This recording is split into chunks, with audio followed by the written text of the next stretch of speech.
ఆహాహా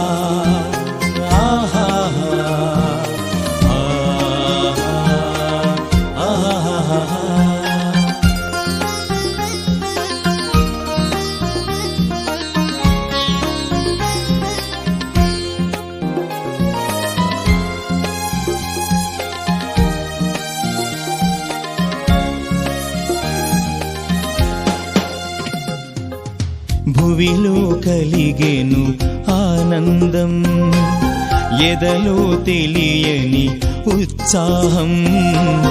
యేసుని జననం పుడమికి పుణ్యం, ధృవతార వెలిగెను ఆకాశాన తొలిసారిగా. భువిలో కలిగెను ఆనందం.